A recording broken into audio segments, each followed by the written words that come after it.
Another milestone, unfortunately, for the United States today, surpassing 400,000 coronavirus-related deaths. Exactly 1 year after the very first case of COVID-19 was confirmed in the United States, that being out in the state of Washington 1 year ago.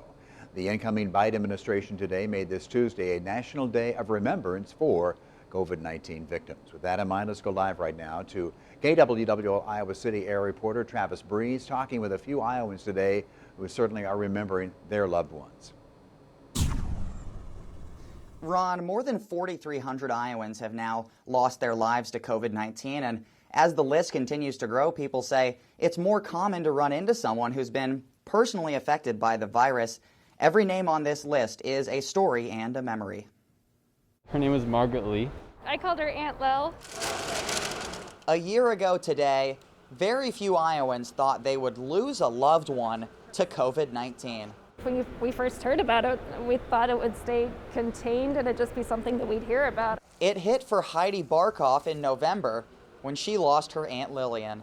One night she had a bad night, and the next day they said that they needed people to say goodbye. She's one of the thousands of people for whom the pandemic will leave a lasting mark. I feel like it's becoming more and more frequent that I meet someone that has had a relationship with someone that has been affected by COVID and even died from COVID. Quinter Harvey lost his close family friend, Margaret. Definitely made me more aware of how closely it affects people. If you haven't lost a loved one, take a moment and be thankful. We can all make good choices to stop the spread and stop adding names to this list. Hopefully, a lot of people are willing to accept getting the vaccine, that we will see an end to this.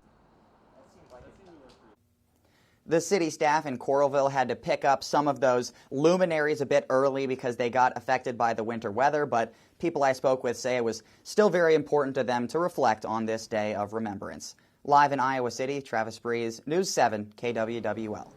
Now, Travis, thank you very much. And of course, thanks to all Iowans for sharing their very personal, heartbreaking stories of their loved ones and friends with us over the several months now. In the past 2 weeks alone, can you believe it? An average of more than 3,200 people a day have died in the United States from COVID-19.